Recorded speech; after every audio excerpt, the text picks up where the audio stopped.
I couldn't believe the words coming out of my own daughter's mouth as I stood there in nothing but my hospital gown on the front porch of what used to be my house. "You not coming back in, Mom," she said, holding my suitcase with my clothes inside. And honey, I felt all the air leave my lungs at once. After 43 years of calling this place home, after raising 3 children in these very rooms, my daughter Jennifer was literally locking me out with nothing but the clothes on my back, except I didn't even have those anymore. My name is Dorothy. I'm 72 years old, and I never thought I'd be telling you this story from a park bench in downtown Phoenix, Arizona. But here we are, y'all. Let me start from the beginning so you understand just how cruel family can be when they think you're not watching anymore. 3 weeks ago, I was rushed to Banner University Medical Center after what the doctors called a mild cardiac episode. Nothing too serious, they said, just needed to stay overnight for observation. Jennifer, my youngest at 45, insisted on taking me to the hospital herself. "Don't worry about anything, Mom," she kept saying in that sweet voice of hers. "I'll take care of everything while you're gone." Looking back now, those words make my stomach turn because, honey, she sure did take care of everything, just not the way I thought she meant. That first night in the hospital, I remember feeling so grateful. Jennifer brought me my favorite pink nightgown, my reading glasses, and promised to water my tomato plants. "Just focus on getting better, Mom," she said, squeezing my hand. "The house is in good hands." What I didn't know was that the moment she left my hospital room, she was already making phone calls to Goodwill. The next morning, I woke up feeling much better. The doctor said my heart was strong as a horse, and I could go home that afternoon. I was so excited, y'all. I called Jennifer to let her know. "That's wonderful news, Mom," she said, but there was something different in her voice, something I couldn't quite place. "I'll be right there to pick you up." When she arrived at the hospital, she looked nervous. Her hands were shaking when she signed the discharge papers, and she kept avoiding eye contact with me. "Everything all right, sweetie?" I asked as we walked to her car. "Oh, yes, Mom, everything's perfect," she said, but that forced smile of hers wasn't fooling anybody. I should have known right then that something was terribly wrong. The drive home was quiet, too quiet. Jennifer usually chatters nonstop, telling me about her kids' soccer games or her husband's work drama, but that day she just stared ahead at the road with her knuckles white on the steering wheel. I tried making conversation. "How are the tomatoes doing? Did you remember to water them?" She just nodded and muttered, "They're fine, Mom." Before I tell you what happened next, and honey, this part is going to absolutely shock you. If you loving this story, smash that subscribe button and hit the bell. You know I get so excited when I see y'all in the comments. Speaking of which, what state are you calling home right now? Drop it down below. And sweetie, tell me, have you ever had family treat you like you didn't matter? Because your stories help me know I'm not alone in this crazy world. Now, let me tell you what I discovered when we pulled into my driveway, because what Jennifer had done was about to change everything. As we turned onto Saguaro Street, I could see my little blue house with the white picket fence that my late husband Robert built with his own 2 hands back in 1981. But something looked different. The front yard looked empty somehow. My garden gnomes were gone. The decorative bird bath that I'd had for 20 years was missing. "Jennifer," I said, my voice starting to shake, "where are my garden decorations?" "Oh, those old things," she said with a nervous laugh. "I thought it was time for a change, Mom. They were looking pretty weathered." "Weathered? Those gnomes were my pride and joy. I collected them over decades, each one a memory from different trips with Robert. But I tried to stay calm. Maybe she just moved them to the backyard for safekeeping. We pulled into the driveway, and I noticed the garage door was closed tight. Usually I kept it cracked open for ventilation because that's where I kept my extra freezer and all my canning supplies. "Why's the garage shut up like Fort Knox?" I asked, trying to keep my voice light. Her face went pale. "Just security reasons, Mom. You know how the neighborhood's been lately." She helped me out of the car, and I was moving a little slow because of the hospital stay. You know how it is. We walked up to the front door, and I reached for my keys out of habit, but Jennifer quickly stepped in front of me. "Let me get it, Mom." She fumbling with her own set of keys. That's when I noticed she had way more keys on that ring than she should have, keys that looked suspiciously like they belonged to my house. The front door opened, and honey, I just about fell over. My living room was completely empty, not just rearranged, empty. The couch where I watched 30 years of Wheel of Fortune was gone. The coffee table where Robert used to do his crossword puzzles was gone. The family pictures on the mantle, gone. Even the curtains my mother had sewn for me in 1995 were missing from the windows. "Jennifer," I whispered, and my voice broke right in half, y'all. "Where is everything?" I could feel those tears starting to sting behind my eyes. This wasn't just missing furniture. This was my entire life disappearing right before my eyes. "Jennifer," she said, but there was nothing to sit on. The entire room was empty except for one folding chair, the kind you'd use for a garage sale. "I can explain everything." She guided me to that cheap plastic chair, and I lowered myself down slowly, my heart starting to pound again. "The thing is, Mom," Jennifer said, pacing back and forth like a caged animal, "David and I have been talking, and we think it's time for you to consider other living arrangements." Other living arrangements? What did that even mean? "You're getting older, and after this heart scare, we think you need more help than you're admitting." I stared at her like she'd grown a second head. "Sweetie, I feel fine. The doctor said it was just a minor episode. I can take care of myself just like I have been for the past 5 years since your father died." But even as I said it, I was looking around my empty house, trying to process what was happening. "That's what you say, Mom, but look at this place before I cleaned it up. It was getting cluttered. You weren't taking care of things like you used to." "Cluttered? My house was never cluttered. I kept it spotless, just like Robert and I always did. And honestly, this house is too big for one person. The utilities alone are probably eating up your Social Security." That's when I realized. "Jennifer," I said slowly, "where are my things? Where is my furniture, my clothes, my photo albums?" My voice was getting higher with these questions, and I could hear the panic creeping in. She took a deep breath and sat down on the floor across from me, which should have been my first clue that this conversation was going to destroy me. "Mom, I donated them to families who really needed them. There were people at the Goodwill who were so grateful for your things. You should feel good about that." Donated them. 43 years of my life, and she donated them while I was unconscious in a hospital bed for one night. I couldn't speak for a hot minute. The silence stretched between us like a canyon, and all I could do was stare at my own daughter, who had just told me she'd given away my entire existence to strangers. "The refrigerator too?" I finally managed to whisper. She nodded. "The washer and dryer?" Another nod. "My bedroom set?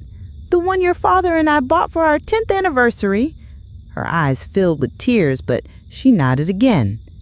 "Even my clothes?" "I kept some things, Mom. The essentials.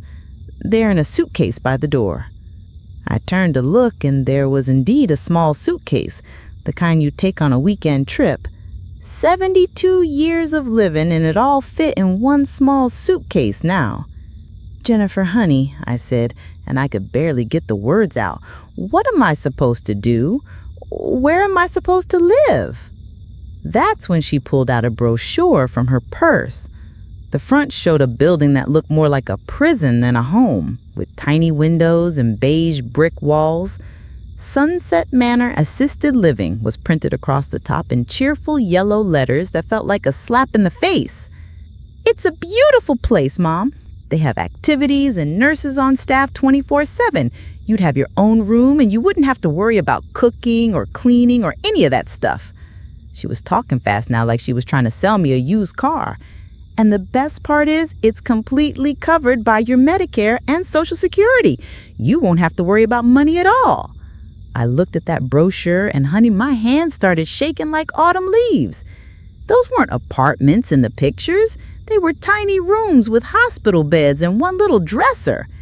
The activity room looked like a cafeteria with folding tables and plastic chairs. The dining hall reminded me of a school cafeteria from the 1970s. "What about this house?" I asked, though I was pretty sure I already knew the answer. "Well, since you won't be needing it anymore, David and I thought we could fix it up and sell it. The real estate market in Phoenix is really hot right now, and this location is perfect for a young family."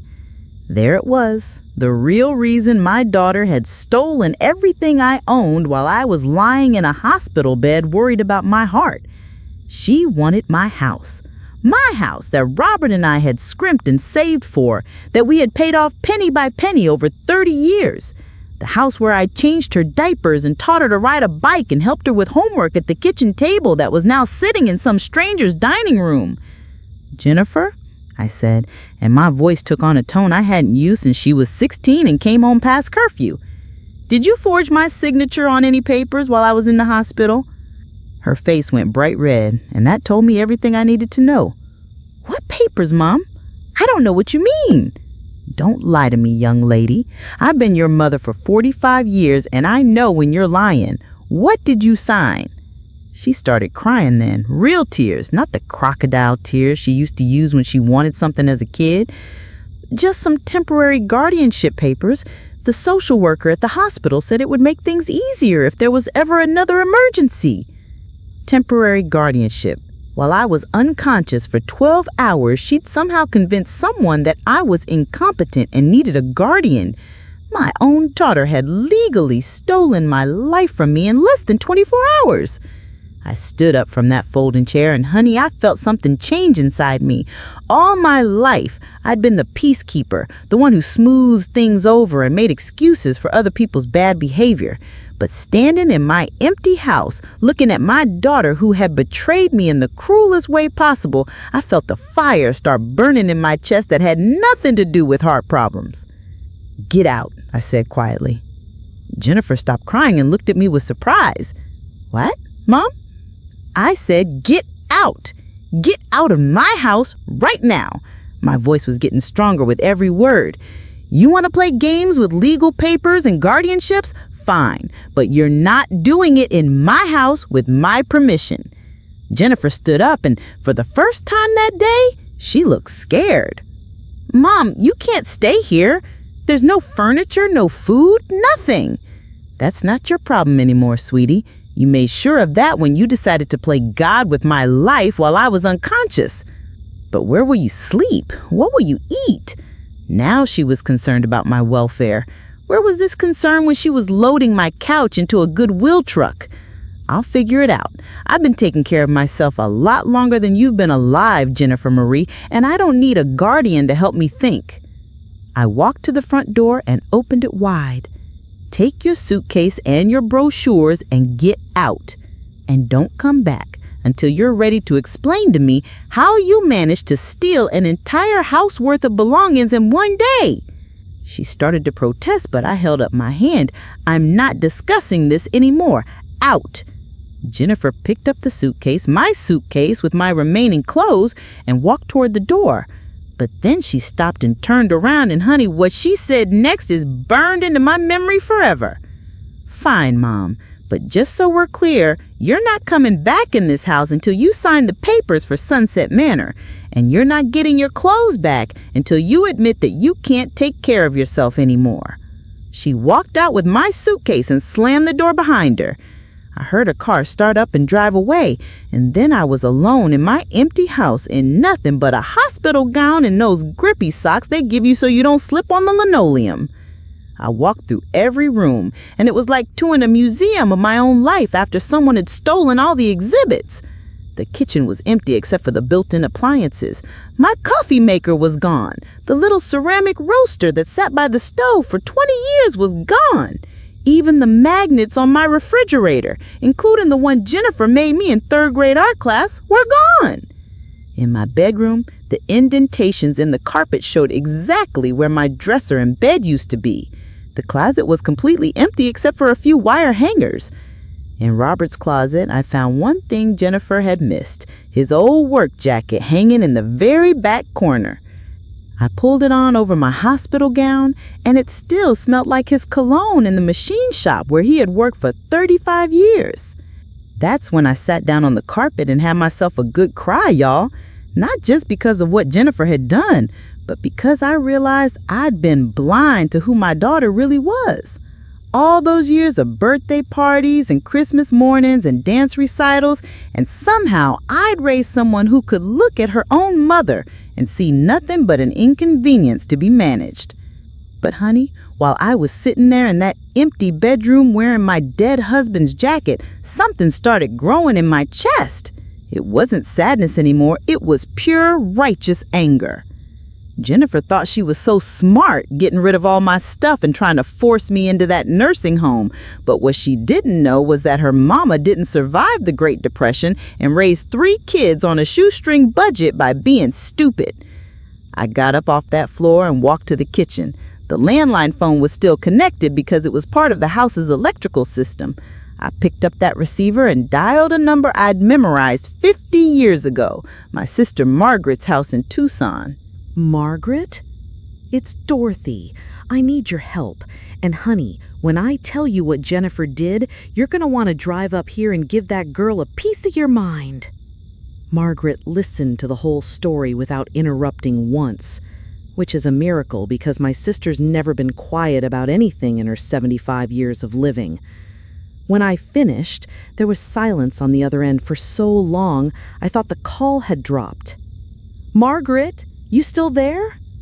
Oh, I'm here, Dorothy. I'm just trying to process the fact that my own niece, the little girl I taught to braid friendship bracelets, could be so cruel to her own mother. Her voice was shaking with anger. What do you need me to do? First, I need you to call your friend Ruth, the one who used to work at the courthouse. I need to know exactly what papers Jennifer signed and whether any of them are actually legal. Consider it done. Second, I need you to call your neighbor Tom, the one with the moving truck. I have a feeling I'm going to need some help getting my life back. Dorothy, Margaret said, and I could hear the smile in her voice. Are you planning what I think you're planning? Honey, I said, and you could hear the mischief just dancing in my tone. Jennifer has no idea what she's unleashed. She wanted to play legal games? Well, Mama's about to teach her a master class. After I hung up with Margaret, I walked back to the living room and sat down in that folding chair to think. Jennifer had made one crucial mistake in her little scheme. She'd assumed I was helpless, but what she forgot was that I'd been managing money, legal papers, and family drama since before she was born. Robert and I hadn't raised 3 kids and bought a house by being naive about how the world works. The first thing I needed to figure out was those guardianship papers. If Jennifer had really gotten temporary guardianship over me, she could theoretically make decisions about my medical care and my living situation. But here's what she didn't know. I'd been to enough estate planning seminars at the senior center to know that temporary guardianship requires a court hearing and medical documentation proving incompetence. I walked to the front window and looked out at my empty yard where my garden gnomes used to be. That's when I noticed Mrs. Peterson from next door peeking through her curtains. Mrs. Peterson was 83 years old and nosier than a bloodhound. But right now, that was exactly what I needed. I walked outside in my hospital gown and Robert's work jacket, and Mrs. Peterson came rushing over with a worried look on her face. Dorothy, what happened to all your things? I saw that big truck here yesterday, and they were loading everything up. Mrs. Peterson, I said, putting my hand on her arm, I need you to tell me exactly what you saw. What time was the truck here? How many people were loading it? Did you see Jennifer talking to anyone official looking? Mrs. Peterson's eyes got wide as saucers. Oh, honey, there were 3 trucks. One from Goodwill, one from some estate sale company, and a big U-Haul. Jennifer was directing everything like she was conducting an orchestra. And yes, there was a woman in a business suit who kept taking pictures and writing on a clipboard. 3 trucks? Jennifer hadn't just donated my things, she'd sold them. The estate sale company probably paid her cash for my antiques and collectibles, then she donated the rest for tax write-offs. My own daughter had made money destroying my life. Mrs. Peterson, did the woman with the clipboard show you any papers or ask you any questions? Well, yes. She asked if she'd ever noticed you having trouble taking care of yourself or seeming confused. I told her you were sharp as a tack and kept the nicest garden on the block. She didn't seem happy with that answer. So Jennifer had been building a case against me, trying to get neighbors to say I was incompetent. But Mrs. Peterson, bless her heart, had told the truth. I made a mental note to bake her a pie once I got my kitchen back. Mrs. Peterson, I need one more favor. Can I use your phone to make some calls and maybe borrow a pen and paper? She practically dragged me into her house, clucking like a concerned mother hen. Dorothy, you can use anything you need. What that girl did is criminal, just criminal. From Mrs. Peterson's kitchen table, I called Margaret back. It's worse than I thought, I told her. She hired an estate sale company and sold my belongings. This wasn't just about getting rid of clutter. She made money off my possessions while I was unconscious. Ruth called me back, Margaret said, and I could hear papers rustling in the background. Those guardianship papers, they're not worth the paper they're printed on. Jennifer would need a court order signed by a judge, and there's no record of any such order in Maricopa County. She basically forged some fake documents. The relief that washed over me was like a cool breeze on a summer day. So legally, I'm still in control of my own life? Completely. And honey, if she's been forging legal documents and stealing your belongings, that's called fraud and theft. Some very serious crimes that the police take very seriously. That's when the plan started forming in my mind, clear as day.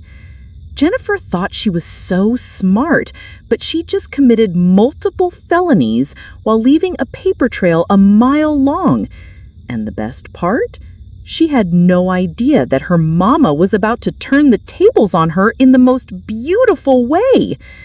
But first, I needed to get my immediate situation handled. I couldn't fight Jennifer while standing in an empty house wearing a hospital gown.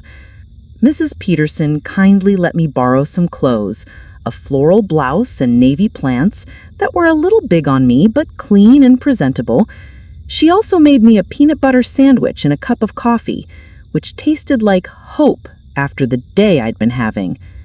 Now, Dorothy, she said, settling into the chair across from me, what's your plan? Because I can see those wheels turning in your head, and I've known you long enough to know when you're plotting something. Mrs. Peterson, I said, and my voice took on this knowing, satisfied quality. Jennifer is going to wish she'd never learned how to forge signatures. I pulled out my phone, thank goodness it was in Robert's jacket from when I'd worn it to the hospital, and started making a list of phone numbers. First call, Banner University Medical Center. I needed copies of all my medical records and discharge papers to prove that I'd been declared competent to go home. Second call, Wells Fargo Bank. I needed to check if Jennifer had tried to access any of my accounts or safe deposit box. Third call, the Phoenix Police Department. I needed to file a report for theft and fraud. But before I made those calls, I had one more person I needed to talk to. I dialed the number for Sunset Manor Assisted Living, the place Jennifer wanted to warehouse me. Sunset Manor, this is Brenda speaking. How can I help you? Hi, Brenda. My name is Dorothy Walsh, and I believe my daughter may have tried to make arrangements for me to move into your facility. Oh, yes, Mrs. Walsh. Jennifer was just here yesterday with all your paperwork. We're so excited to welcome you to the Sunset Manor family. When would you like to schedule your move-in date? Yesterday? While I was lying in a hospital bed, Jennifer was at Sunset Manor signing papers on my behalf? What paperwork did she bring exactly? Well, she had your guardianship documents and medical records showing that you need assisted living care. She even put down a deposit to hold your room. A deposit? Jennifer had paid money to lock me into that nursing home before I'd even been discharged from the hospital. This wasn't a spur-of-the-moment decision. This was a calculated plan to steal my life and my freedom. Brenda, I need you to cancel those arrangements immediately. I did not authorize my daughter to make those decisions, and I will not be moving into your facility. There was a pause on the other end, then some typing sounds. I'm sorry, Mrs. Walsh, but according to our records, your daughter has legal guardianship and medical power of attorney. We can't make changes without her approval. Brenda, I said, and honey, my voice was dripping with all that irony. I'm going to give you some free legal advice. Those guardianship papers are fraudulent. There is no court order giving my daughter guardianship over me, and I suggest you check with your legal department before you hold anyone against their will based on forged documents. More typing sounds, then a longer pause.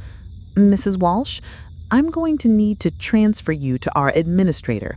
Can you hold, please? Of course she was transferring me. Nobody wants to be the person who finds out they've been helping kidnap senior citizens.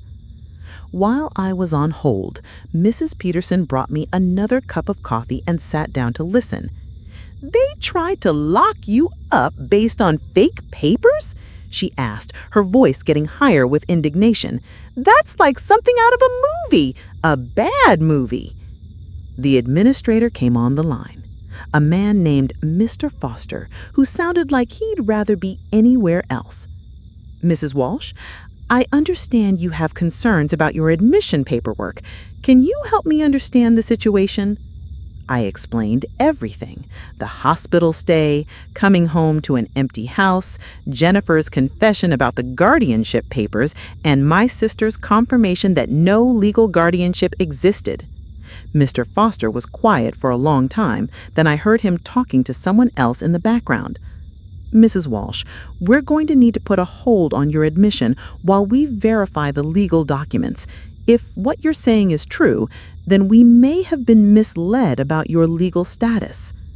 Mr. Foster, it's not if, it is true. And when this is all sorted out, you might want to ask Jennifer where she got the money for that deposit, because I have a feeling it came from selling my stolen belongings. After I hung up, Mrs. Peterson was staring at me with something like awe. Dorothy, you're like a detective. How did you know to ask all those questions? Honey, when someone steals your entire life in one day, you learn to pay attention to details real quick. My phone rang, and the caller ID showed Margaret's number. Dorothy, you're not going to believe this. Tom called his friend who works for the estate sale company that cleaned out your house. They paid Jennifer $15,000 for your antiques and collectibles. $15,000. I had to sit down. $15,000. Jennifer had made $15,000 selling my belongings. Belongings that included Robert's father's pocket watch, my mother's china set, and the antique rocking chair that had been in our family for 4 generations. She hadn't just stolen my things. She'd sold my family history for profit. There's more, Margaret continued. But Goodwill receipt shows another $8,000 in tax-deductible donations. Jennifer can claim that on her taxes next year. She made money coming and going. $23,000 total. That's what my life was worth to my youngest daughter.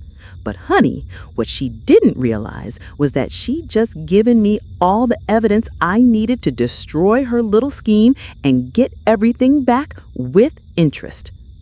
Margaret, I need you to do me one more favor.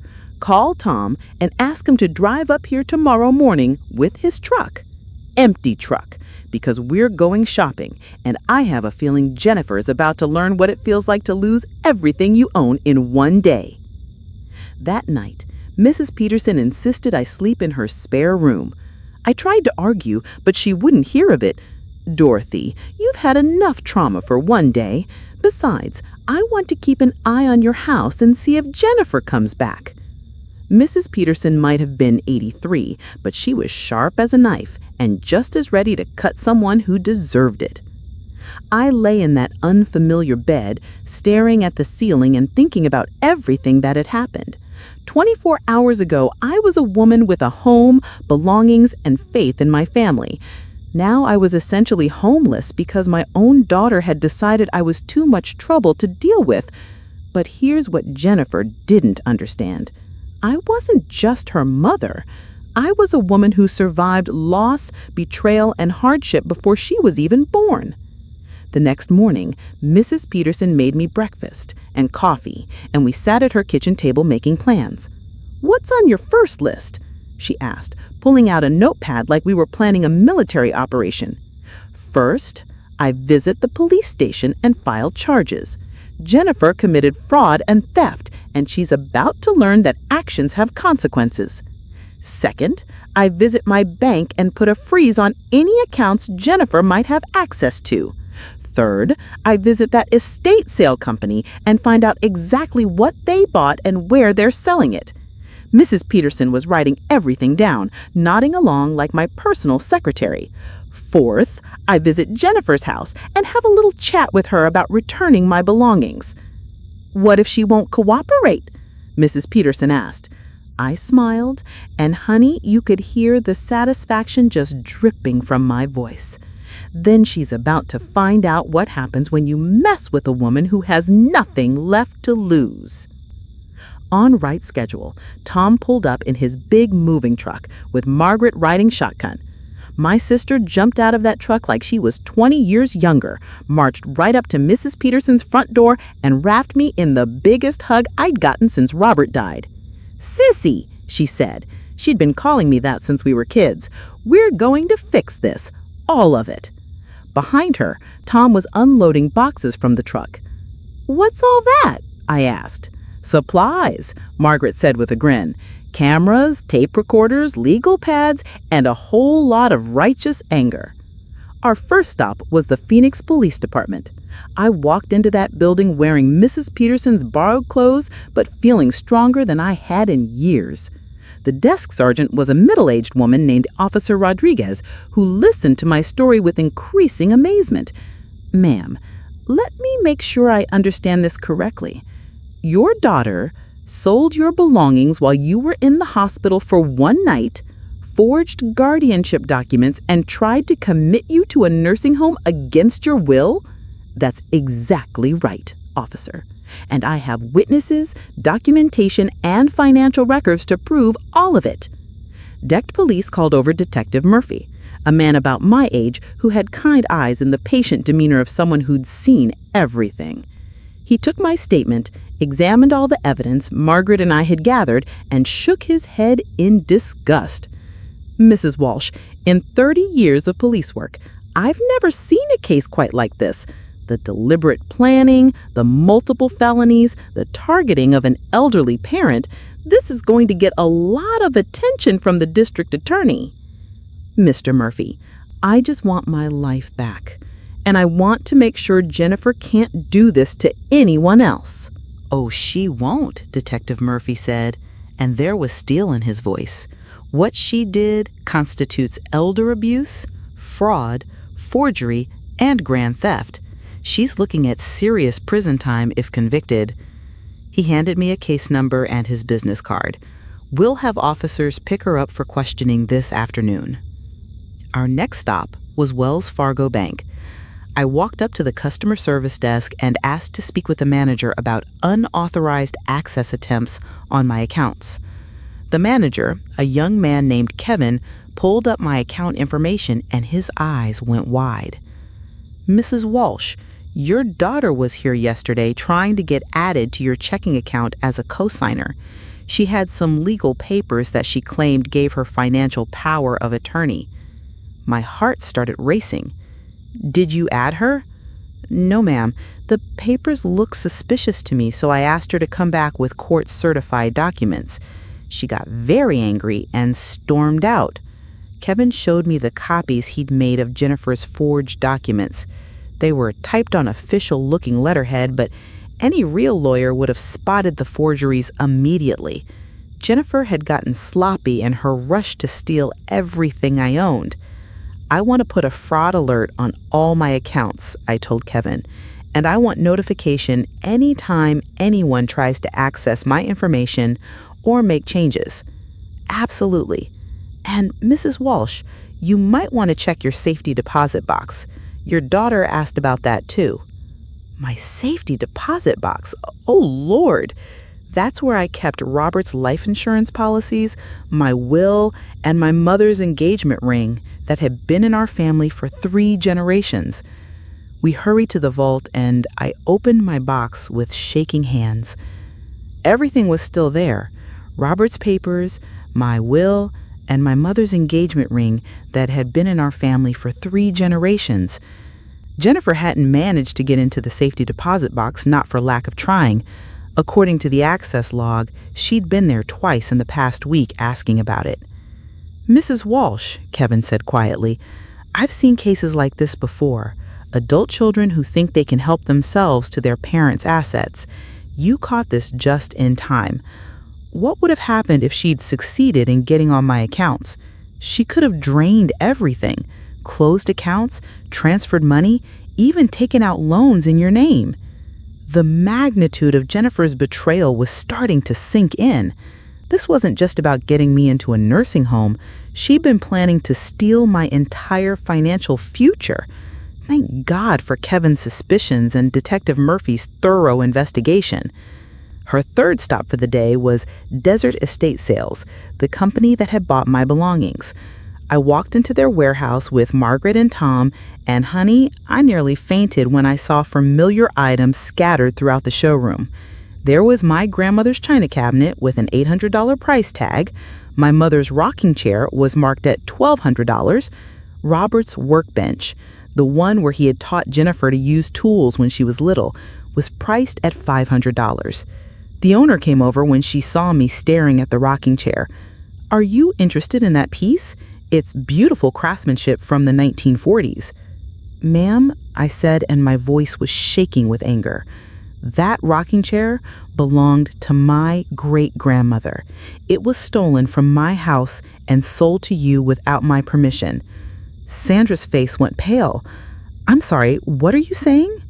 I explained the situation, showed her Detective Murphy's card, and watched her face cycle through surprise, anger, and then panic. "Oh my God, Jennifer Walsh? She seems so nice, and she had all these documents saying she was handling her mother's estate."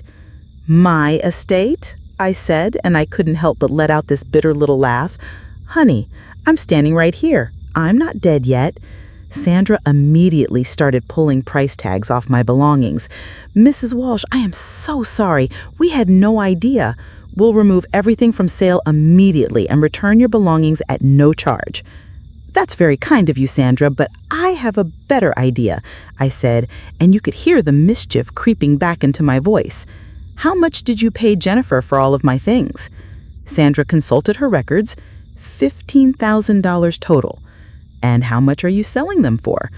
"Well, we typically mark items up about 60%, so probably around $24,000. Here's what we're going to do. You're going to sell everything exactly as planned, but instead of keeping the profit, you're going to put the full $24,000 into an escrow account until the police finish their investigation. Then that money comes to me as restitution for my stolen property." Sandra nodded eagerly. "Of course. Whatever you need, I just want to make this right." As we were leaving Desert Estate Sales, Margaret grabbed my arm. Dorothy, you realize you just turned Jennifer's $15,000 theft into $24,000 payday for yourself? Honey, I said, grinning for the first time in days, that's just the beginning. We haven't even gotten to the good part yet. Our final stop of the day was Jennifer's house in Scottsdale. It was a nice suburban home with a 2-car garage and a manicured lawn, all paid for with the salary from Jennifer's job as a dental hygienist and David's work as an accountant. As we pulled up in Tom's moving truck, I could see Jennifer peeking through the blinds. I walked up to the front door and rang the doorbell. Jennifer answered, and when she saw me standing there in borrowed clothes with my sister and Tom behind me, her face went white as a sheet. "Mom, what are you doing here?" "Hello, Jennifer. We need to talk." I pushed past her into the living room, where I noticed several familiar items that definitely didn't belong in her house. My coffee table was sitting in front of her couch. My mother's lamp was on her end table. Even my good silverware was visible through her dining room doorway. "Jennifer Marie Walsh," I said, using her full name the way I did when she was in trouble as a child. "You have exactly 5 minutes to explain to me how my belongings ended up in your house, and it better be a damn good explanation." She started crying, real tears this time, not the fake ones from yesterday. "Mom, I can explain everything. I only took a few things, just some pieces that had sentimental value. I was going to give them back to you at the nursing home." "Sentimental value to who, sweetheart? Because that coffee table has sentimental value to me. It's where your father and I played cards every Sunday for 20 years. I walked over to the lamp and ran my fingers along the base. "And this lamp was your grandmother's. She gave it to me when I got married, not to you." David appeared from the kitchen, looking like he'd rather be anywhere else. "Hello, Mrs. Walsh," he said quietly. "David," I replied, not bothering to hide my disappointment. "I suppose you were in on this little scheme too." He had the decency to look ashamed. "Jennifer said you were getting confused and needed help managing your affairs." "Confused?" I laughed, but there was no humor in it.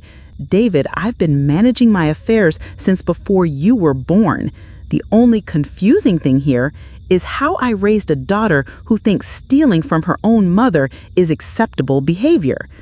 I pulled out Detective Murphy's business card and set it on my coffee table.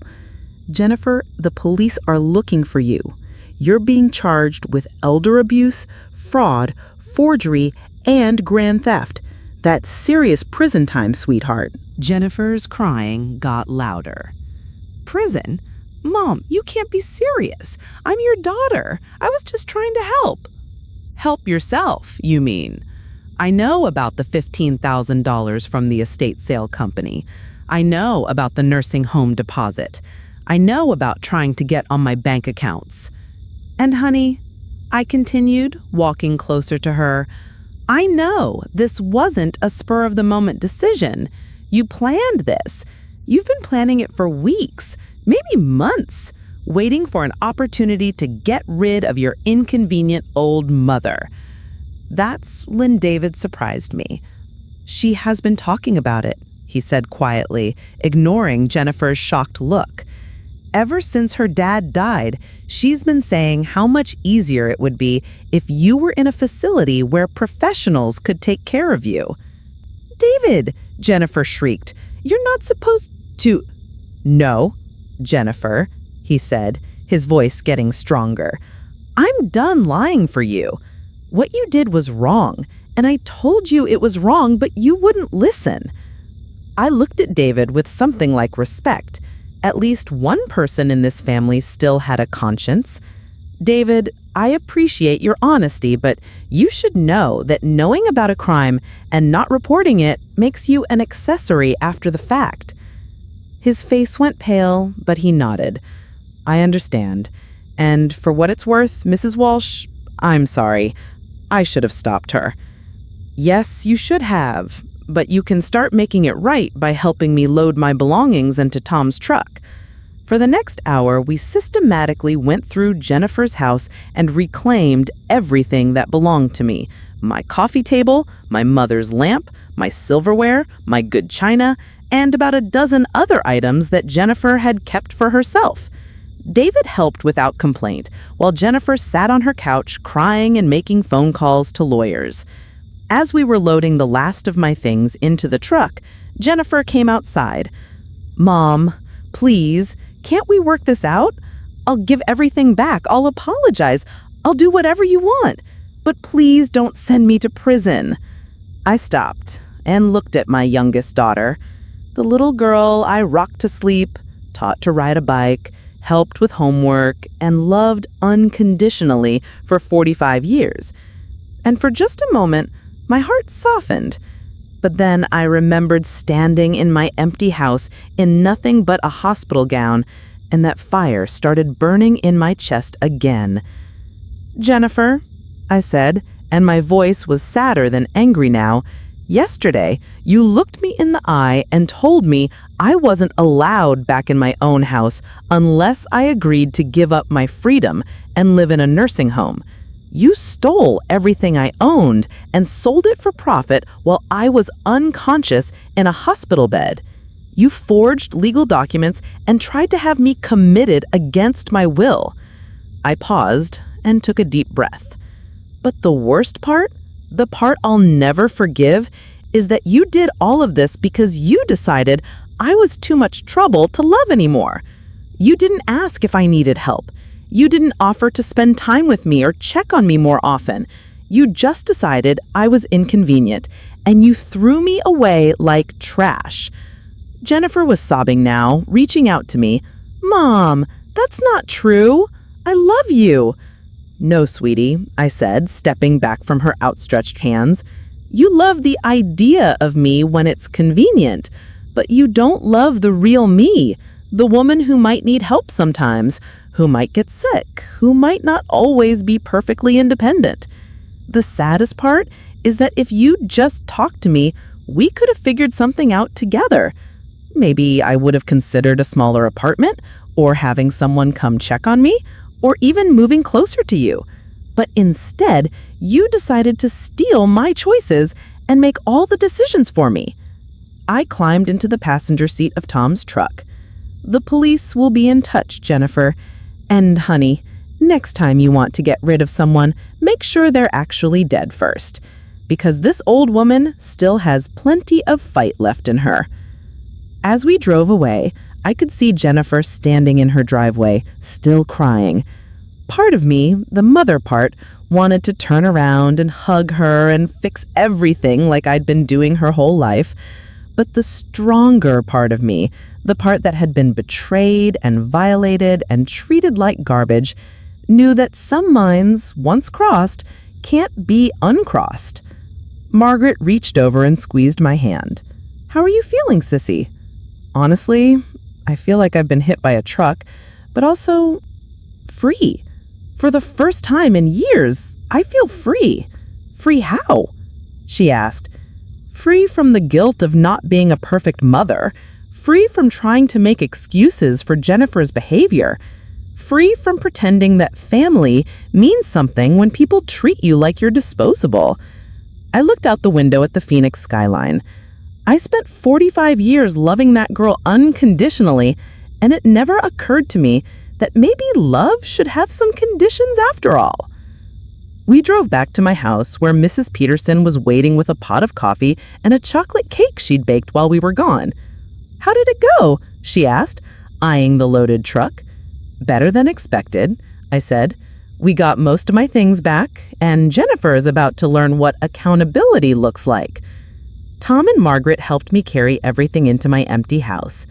It looked strange, my coffee table in the middle of an otherwise empty living room, my mother's lamp sitting on the floor because I didn't have any other furniture yet, but it was a start.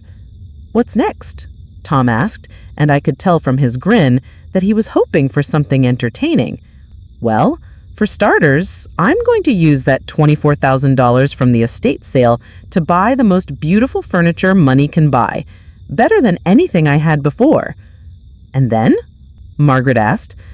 Then I'm going to hire the best elder law attorney in Phoenix and make sure Jennifer faces the full consequences of what she's done. No plea bargains, no family discounts, no mercy. And after that, I'm going to live my best damn life. I'm going to travel, join clubs, make new friends, and show the world that 72 years old doesn't mean helpless or disposable. I smiled, and honey, it felt like the first real smile I'd had in years. That evening, after Tom and Margaret went back to Tucson and Mrs. Peterson went home, I sat alone in my mostly empty house with my mother's lamp casting a warm glow over my recovered coffee table. I pulled out my phone and started making a list of everything I wanted to do with my new freedom. First, I was going to buy a comfortable chair. Not just any chair, but the most luxurious recliner I could find. Then a new bedroom set, a dining room table, and maybe even a piano. I'd always wanted to learn to play piano, but there had never been time when I was raising kids and working. Second, I was going to take that trip to Ireland that Robert and I had always talked about, but never took because we were saving money for the kids' college educations. Well, the kids were grown now, and this kid deserved to see the world. Third, I was going to volunteer at the domestic violence shelter downtown. If my experience had taught me anything, it was that family abuse doesn't always look like black eyes and broken bones. Sometimes it looks like stealing someone's belongings and calling it help. Sometimes it looks like taking away someone's choices and calling it care. My phone rang, interrupting my planning. The caller ID showed a number I didn't recognize. Mrs. Walsh, this is Detective Murphy. I wanted to let you know that we picked up Jennifer this afternoon. She's been charged and is currently being held on $50,000 bail. $50,000 bail? That was almost as much as she'd tried to steal from me. What happens next, Detective? She'll have a preliminary hearing next week, and then we'll see if she wants to plead guilty or go to trial. Based on the evidence you provided, the district attorney is confident we have a strong case. Detective, I have a question. If Jennifer is convicted, what kind of sentence is she looking at? Well, elder abuse is a felony in Arizona, especially when it involves financial exploitation. Combined with the fraud and theft charges, she could be looking at 5 to 10 years in prison. 5 to 10 years? My daughter could spend the next decade of her life behind bars because she decided her mother was too inconvenient to love. It should have made me sad, but mostly I just felt numb. Mrs. Walsh, are you still there? Yes, Detective, I'm here, and I want to proceed with all charges. Are you sure? I have to ask because sometimes family members change their minds when they realize the serious consequences. Detective Murphy, yesterday, my daughter told me I couldn't come back into my own house unless I agreed to give up my freedom. She stole my belongings, forged legal documents, and tried to have me committed against my will. If I don't hold her accountable, who will? Understood, Mrs. Walsh. We'll keep you informed of any developments. After I hung up, I sat in the quiet of my mostly empty house and thought about the woman I'd been 24 hours ago versus the woman I was now. Yesterday's Dorothy would have been making excuses for Jennifer, trying to fix the relationship, putting everyone else's comfort above her own dignity. But today's Dorothy was done being a doormat for people who didn't appreciate the gift of unconditional love. Today's Dorothy understood that sometimes love means letting people face the consequences of their choices, even when those people are your own children. The next few days passed in a blur of activity. I met with an elder law attorney named Patricia Hansen, who took one look at my case and practically rubbed her hands together with glee. Mrs. Walsh, this is the most clear-cut case of elder abuse I've seen in 20 years of practice. Your daughter documented her own crimes." Attorney Hansen explained that in addition to the criminal charges, we could file a civil lawsuit for damages, emotional distress, and punitive damages. We're talking about potentially hundreds of thousands of dollars, Mrs. Walsh. Your daughter's actions were so egregious that a jury will want to send a message. I also met with a financial advisor who helped me understand exactly how much Jennifer's scheme could have cost me. If she'd succeeded in getting control of my accounts, she could have accessed my entire life savings, nearly $200,000 that Robert and I had scrimped and saved over 40 years of marriage. "Mrs. Walsh," the advisor said, "you caught this just in time. Another few days, and she might have been able to clean out everything." The thought made me sick to my stomach, not just because of the money, but because it meant Jennifer had been planning to leave me completely destitute in that nursing home. By the end of the week, my house was starting to look like a home again. I'd bought a beautiful burgundy leather recliner that felt like sitting on a cloud. A new bedroom set with a mattress so comfortable I slept better than I had in years. A dining room table big enough for Sunday dinners, though I wasn't sure who I'd be cooking for anymore. Mrs. Peterson came over every day to check on me and help with whatever needed doing. "Dorothy," she said one afternoon as we sat drinking coffee at my new dining room table, "I have to tell you, watching you handle this whole situation has been inspiring. You could have just accepted what Jennifer did and moved into that nursing home." "Mrs. Peterson, do you know what would have happened if I'd done that?" She shook her head. "I would have died. Not physically, but everything that made me me would have died. My independence, my dignity, my sense of self-worth, all gone because someone else decided I was too much trouble to deal with.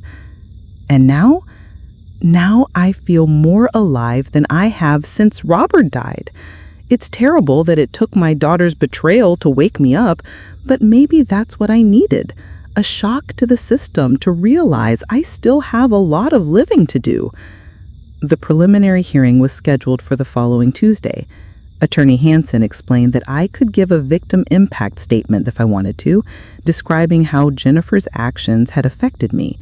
I spent the weekend writing and rewriting that statement, trying to find words that could capture the depth of the betrayal. How do you explain to a judge that your own child looked at you and saw nothing but an inconvenience? How do you describe the feeling of standing in your empty house in nothing but a hospital gown because the person who was supposed to love you most had stolen your entire life? Monday evening, Margaret called to check on me. "You ready for tomorrow, Sissy?" "As ready as I'll ever be. I keep thinking about all the times I made excuses for Jennifer when she was growing up, all the times I covered for her mistakes or bailed her out of trouble." "You were being a good mother," Margaret said gently. "That's what mothers do."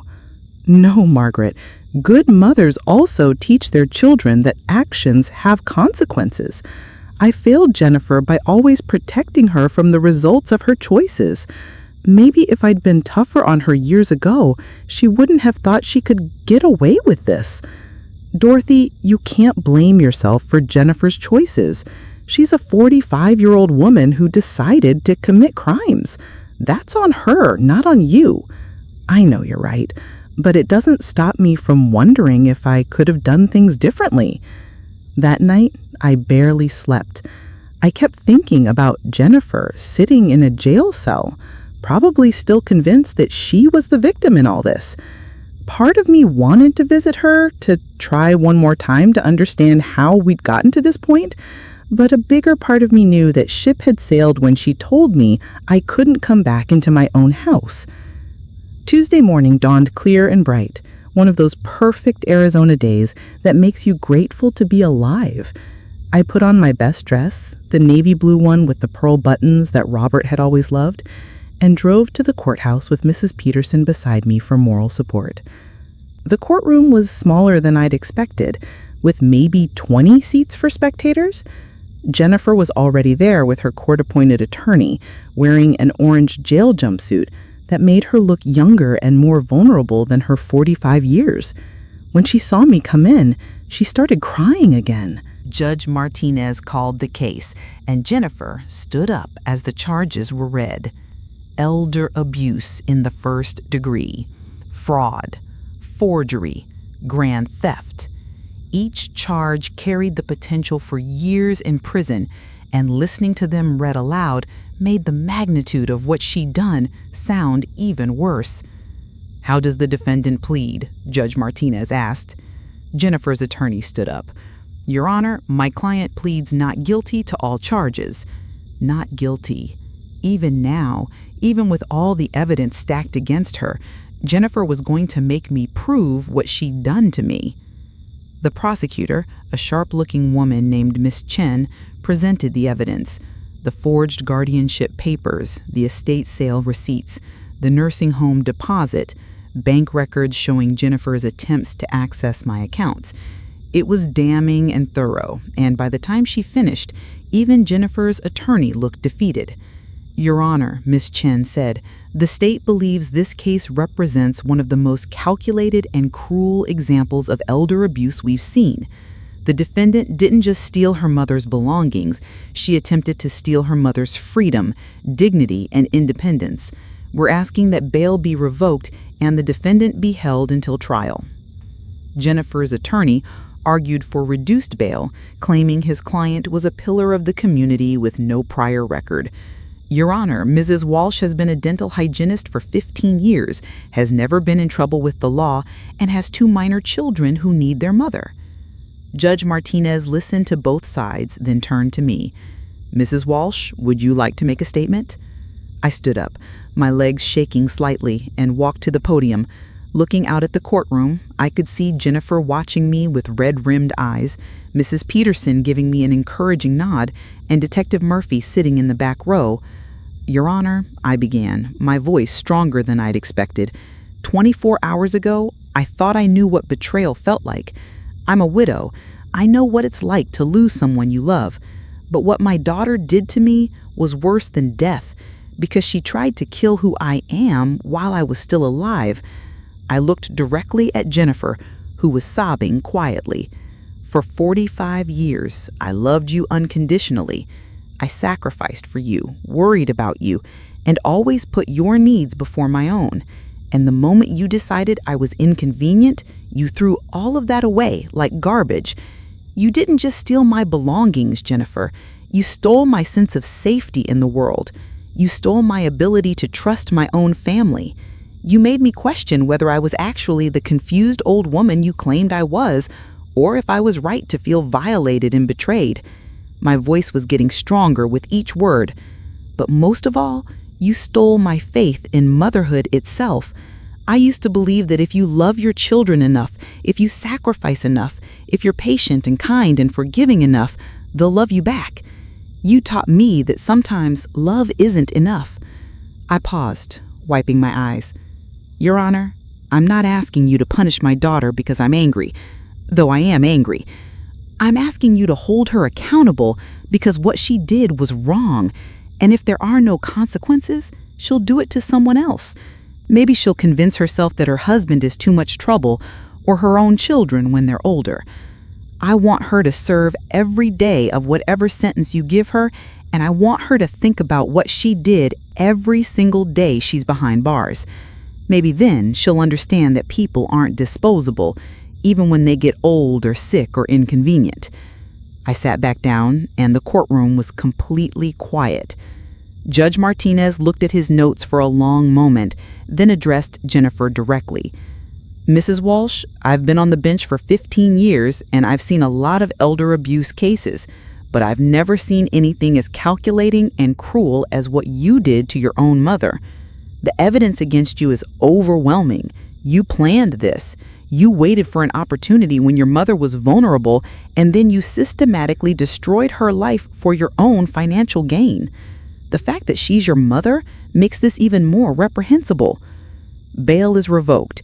You'll be held without bail until trial." Jennifer collapsed into her chair, sobbing.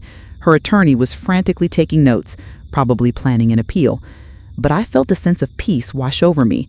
Justice wasn't just being served, it was being served hot and ready, just like I'd promised myself. As we left the courthouse, Mrs. Peterson took my arm. "Dorothy, that was the most powerful thing I've ever heard. You should be proud of yourself." I am proud, and I meant it. For the first time in a long time, I'm proud of myself. We drove back to my house, where I'd planned a small celebration. Margaret and Tom had driven up from Tucson, and I'd invited Detective Murphy and Attorney Hanson to join us for lunch. It felt good to have people in my house again, people who cared about me as a person, not just as someone to be managed or disposed of. "So, what's next for you, Dorothy?" Detective Murphy asked, as we sat around my new dining table. "Well, Detective, I've got that trip to Ireland planned for next month. After that, I'm thinking about taking some classes at the community college, maybe learning to paint or taking that piano lessons I always wanted." "And the trial?" Attorney Hanson asked. "We'll deal with that when it comes," I said. "But honestly, the hardest part is over. I've got my life back, my dignity back, and my sense of self-worth back. Jennifer can't take those things from me again." Tom raised his coffee cup in a toast. "To Dorothy, the toughest 72-year-old I know. To new beginnings," Margaret added. "To justice served," Detective Murphy chimed in. "To family, the kind you choose, not just the kind you're born with," I said, looking around at the faces of people who had stood by me when my own daughter had thrown me away. That evening, after everyone had gone home, I sat in my beautiful new recliner and called my oldest son, Michael, in Seattle. I'd been dreading this conversation all week, but it needed to happen. "Mom," he said when he answered, "how are you feeling? Jennifer called me from jail crying about how you're trying to destroy her life." "Michael," I said calmly, "let me tell you what actually happened." I told him everything: the hospital stay, coming home to an empty house, the forged documents, the nursing home scheme, all of it. When I finished, there was a long silence on the other end. "Mom, I had no idea. Jennifer told me you were getting confused and that she was just trying to help you transition to assisted living." "And you believed her without calling me to ask how I felt about it?" My voice had an edge to it that surprised us both. I guess I trusted Jennifer's judgment. She's always been good at handling family stuff."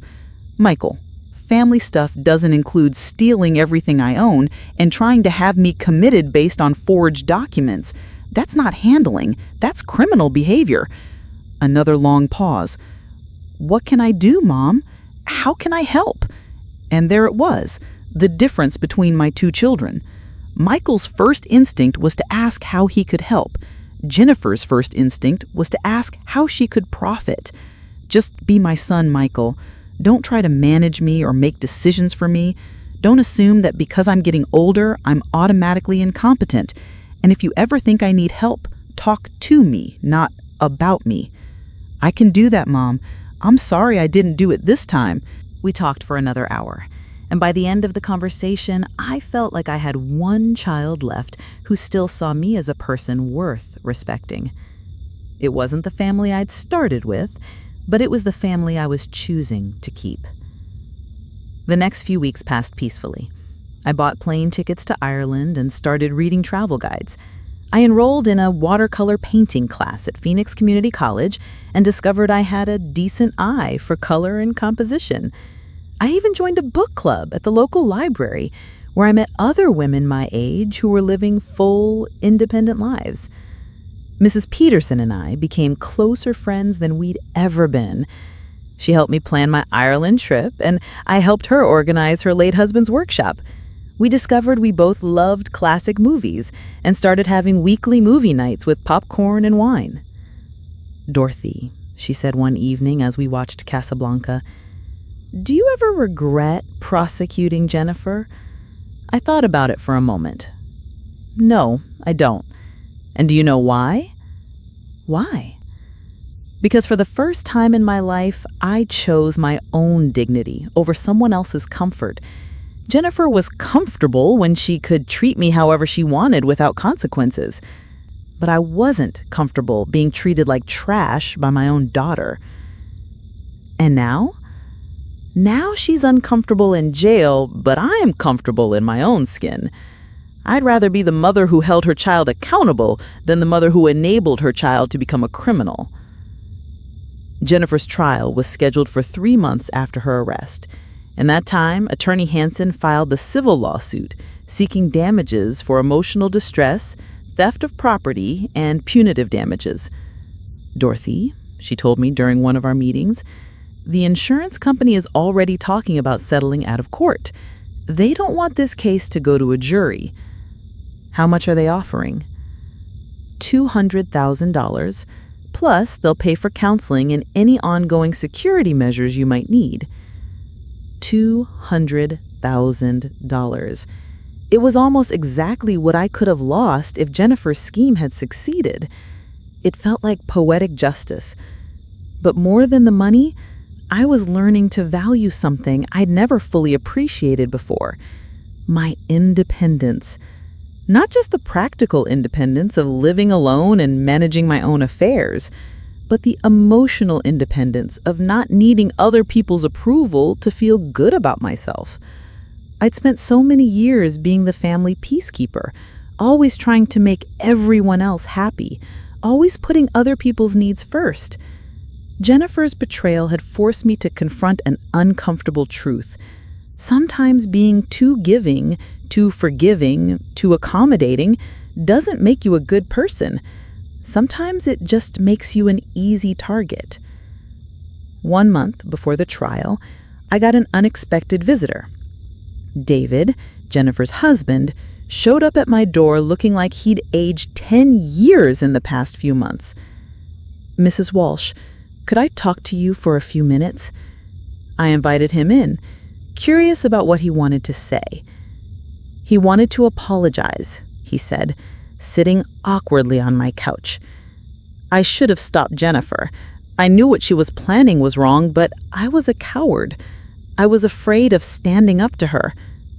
"David, I appreciate the apology, but I need to ask you something. Did you benefit from the money Jennifer made by selling my belongings?" His face turned red. "She used some of it to pay off our credit cards, but I didn't know where the money came from until after she was arrested." "So you spent stolen money?" "Yes," he said quietly. "I guess I did." "David, here's what's going to happen. You're going to pay back every penny Jennifer made from selling my things, $15,000. You can pay it directly to my attorney, and if you don't, I'll add you to the civil lawsuit as a co-defendant." He nodded quickly. "Of course, Mrs. Walsh, whatever you want." "And David, I want you to think long and hard about the kind of example you're setting for your children, because if you teach them that crime is okay as long as you don't get caught, you're going to end up visiting them in jail someday too." After he left, I felt a strange sense of closure. Not forgiveness, I wasn't ready for that yet and might never be, but a sense that I'd said everything I needed to say. The people who had wronged me would face consequences, and the people who had helped me would always be welcome in my home. 2 weeks before the trial, Jennifer's attorney called Attorney Hansen with a plea deal offer. Jennifer would plead guilty to reduced charges in exchange for 2 years in prison and 5 years probation. She would also forfeit all claims to my estate and agree to a permanent restraining order. "What do you think, Dorothy?" Attorney Hansen asked me. "It would save you the trauma of a trial, and it guarantees she'll serve time." I thought about it for a long time. Part of me wanted to see Jennifer face a jury and have to hear exactly how her crimes had affected me, but another part of me was ready to move on with my life. "I'll accept the plea deal on one condition. She has to write a letter of apology, not to avoid consequences, but to acknowledge what she did and why it was wrong. And she has to read it out loud in court." Attorney Hansen smiled. "I think that can be arranged." The plea hearing was scheduled for a Thursday morning in November.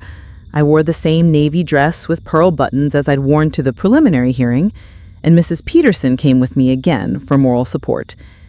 The courtroom was almost empty this time, just the lawyers, court personnel, and a handful of observers. Jennifer looked different after 3 months in jail. Thinner, older, more fragile somehow. When Judge Martinez asked if she understood the charges and the plea agreement, she answered in a voice so quiet, the judge had to ask her to speak up. "Mrs. Walsh," Judge Martinez said, "I understand your daughter has prepared a statement to read to you." Jennifer stood up, her hands shaking as she held a piece of paper. She looked at me for the first time since this whole ordeal had begun, and I could see genuine remorse in her eyes. "Mom," she began, her voice breaking, "I want you to know that I understand what I did was wrong, not just legally wrong, but morally wrong. I betrayed your trust, violated your dignity, and treated you like you were disposable instead of treating you like the mother who loved me unconditionally for 45 years. She paused, wiping her eyes.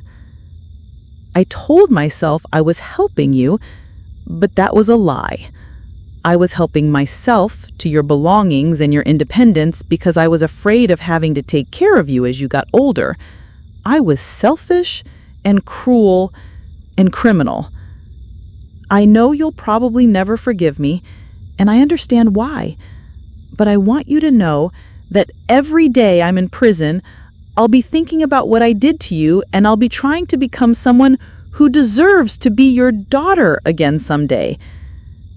She sat back down, and the courtroom was quiet except for the sound of her crying. Judge Martinez sentenced her to 2 years in state prison, 5 years probation, and ordered her to pay full restitution. He also issued a permanent restraining order, which meant she couldn't contact me or come near my house without permission from the court. As the bailiff led Jennifer away in handcuffs, she looked back at me one more time. I saw my little girl in that look, the daughter I raised and loved and sacrificed for, but I also saw the woman who had tried to destroy my life for her own convenience. I didn't wave or smile or mouth, "I love you," like I might have done before all this happened.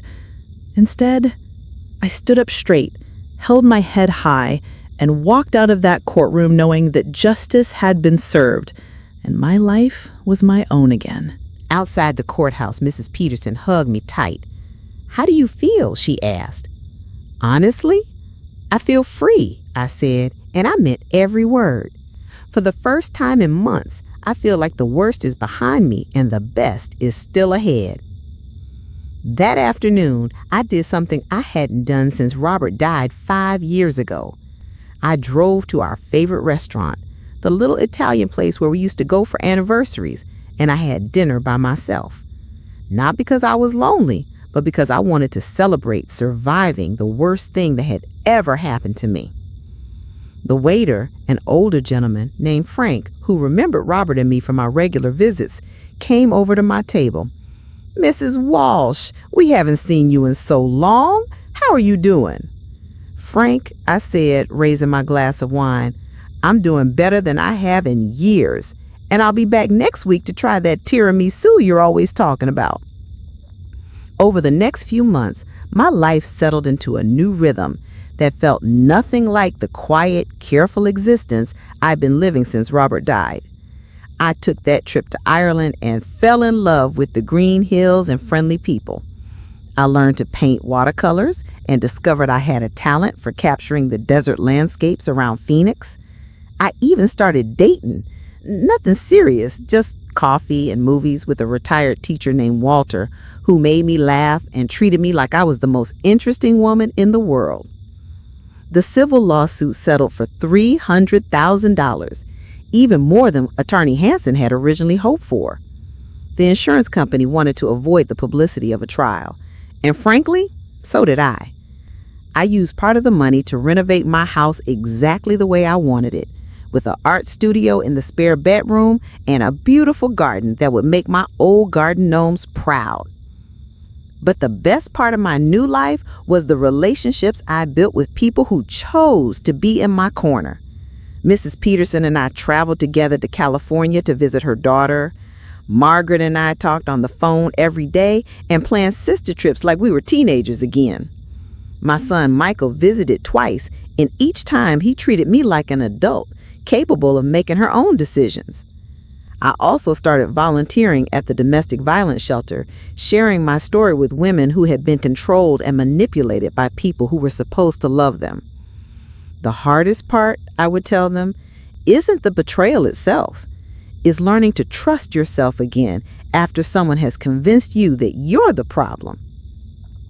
1 year after Jennifer's sentencing, I got a letter from her in prison. It was different from the apology she read in court. More thoughtful, less desperate. She wrote about the therapy she was attending, the books she was reading about elder abuse, and her growing understanding of how wrong she had been.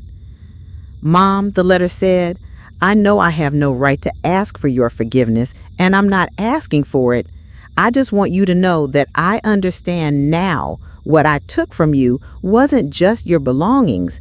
It was your sense of safety and dignity.